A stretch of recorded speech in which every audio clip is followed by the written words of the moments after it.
এই ডক্টর মোহাম্মদ ইউনূস তিনি শুধুমাত্র তার ব্যক্তিগত স্বার্থ, ব্যক্তিগত এজেন্ডা, আমি জাতিসংঘের মহাসচিব হওয়ার স্বপ্ন। সাকিব, এই সাংবাদিক মাসুদ কামাল ডক্টর ইউনূসকে নিয়ে একটি মন্তব্য করেছিলেন, আমরা একটু মন্তব্যটা শুনি, তারপরে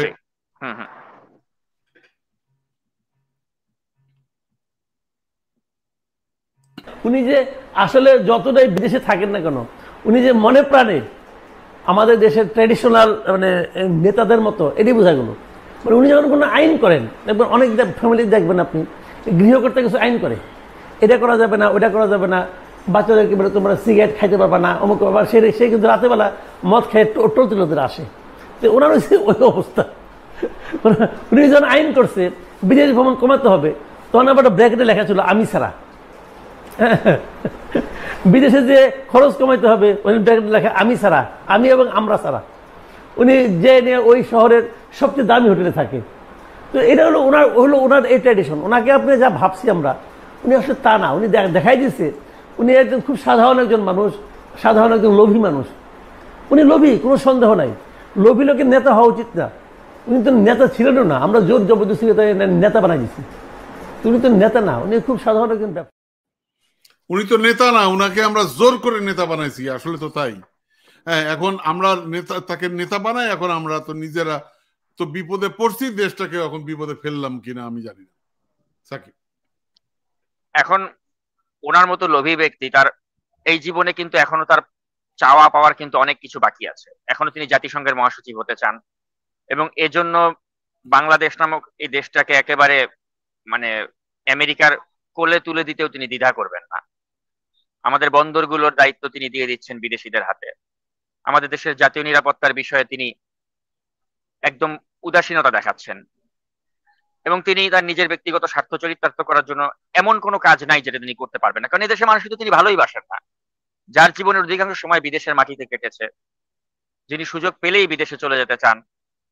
14 মাসে 14 বার বিদেশ সফর করলেন, সরকারি সফর, নিজেদের দেশের টাকা খরচ করে। তো এই ব্যক্তির আবার দেশের প্রতি কি ভালোবাসা। জুলাই আন্দোলনের ওই উত্তাল দিনগুলোতে যখন আমাদের দেশের জনগণ রাজপথে জীবন দিচ্ছিল, ওই সময় ডক্টর ইউনূস কই ছিলেন? তিনি প্যারিস অলিম্পিকে ছিলেন। তারপর ছাত্ররা রক্ত দিল, বুকের তাজা রক্ত দিয়ে তারা হাসিনার পতন ঘটালো। এর সবচেয়ে বড় বেনিফিশিয়ারি কে হলো? বেনিফিশিয়ারি হলো এই গ্রামীণের ইউনূস আর ইউনূসের বান্ধবী লামিয়া মোর্শেদ। এই জুলাই আন্দোলনকে পুঁজি করে সবচেয়ে বেশি বেনিফিট যদি কোনো ব্যক্তির হয়ে থাকে, সেটা হচ্ছে ডক্টর মোহাম্মদ ইউনূস, যে তার গ্রামীণ কল্যাণের 666 কোটি টাকা তাকে কর দেয়া লাগতো।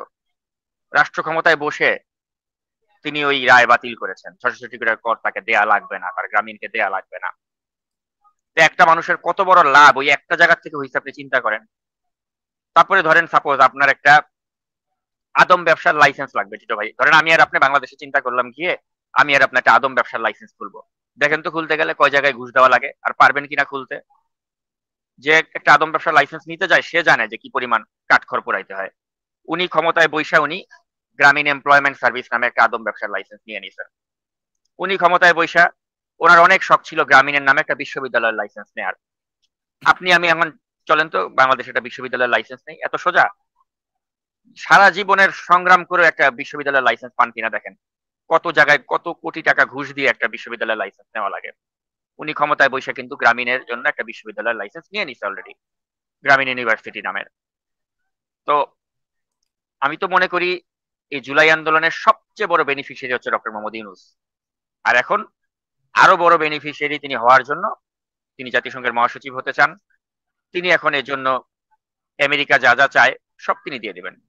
দেখেন, আমার আসলে আমেরিকার বিরুদ্ধে কথা বলার তো দরকার নাই, আমি আমেরিকার নাগরিক, আমি আমেরিকায় বসে আছি। আমার তো আমেরিকার বিরুদ্ধে কথা বলে লাভ কি? আমেরিকার ভালো হইলে তো আমার ভালো। কিন্তু আমার তো জন্মদেশ হচ্ছে বাংলাদেশ, আমার তো জন্মদেশের সাথে আমার নারীর সম্পর্ক। তো ওই আমার জন্মদেশের প্রতি তো আমার ভালোবাসা থাকবেই, যতই আমি মার্কিন নাগরিক হই আর যাই হই আমি, কারণ ওই দেশের মাটিতে আমার জন্ম হয়েছে। কিন্তু এই ডক্টর ইউনূসের মতো লোকের আসলে ওই ভালোবাসা দেশের প্রতি কোনো কালেই ছিল না, হবেও না। আমার দেশে তারা আমেরিকার অঙ্গরাজ্য বানায় দিবে, আমেরিকার দ্বারা আরেকটা আফগানিস্তান তৈরি করে দিবে, তাদের কিচ্ছু যায় আসে না। ট্রাস্ট মি, এই লোকের কিচ্ছু যায় আসে না। আমার জীবনে আমি এর মতো স্বার্থপর লোক আর দেখি নাই। আপনি হাসিনারে যত গালাগালি করেন, হাসিনা ফ্যাসিস্ট ছিল, হাসিনা এত মানুষকে হত্যা করছে, কিন্তু একটা কথা বুঝতে হবে, হাসিনার একটা জাজমেন্ট আপনাকে স্বীকার করতে হবে যে হাসিনা ইউনূসকে চিনতে পারছিল, আমরা চিনতে পারি নাই। একদম সত্য কথা, আমি এটা সমর্থন করি, আমি এটা বিশ্বাস করি।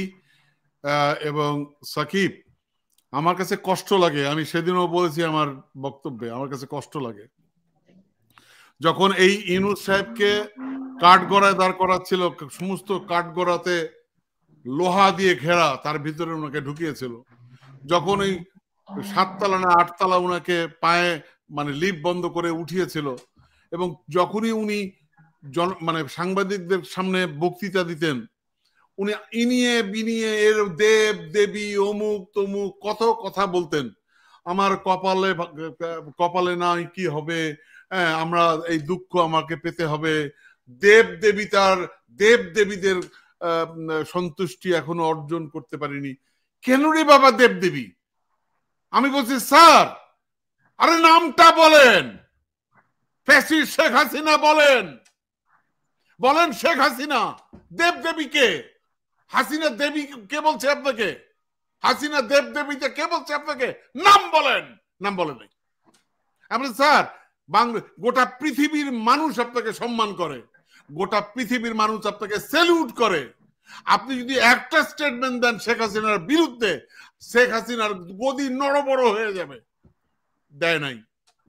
উনি আমাদের দেশের এই যে 2014 সালে যে হাসিনা 154 আসনে বিনা প্রতিদ্বন্দ্বিতায় জিতলো, উনি দেশের একটা সিভিল সোসাইটির মেম্বার হিসেবে একটা বিবৃতি দিয়েছিল গ্রামীণের পক্ষ থেকে যে এই যে হাসিনা 2014 একটা জালিয়াতি নির্বাচন করলো, 2018-তে একটা রাতের ভোটে নির্বাচন করলো, 2014-তে একটা 2024 একটা ডামি ভোটে নির্বাচন করলো। উনি দেশের একজন সচেতন নাগরিক হিসেবে একটা বিবৃতি দিয়েছে? দেয় নাই, কারণ মনে করছে দিলে যদি আমার গ্রামীণের উপরে আরো প্রেশার আসে। চুপ থাকছে।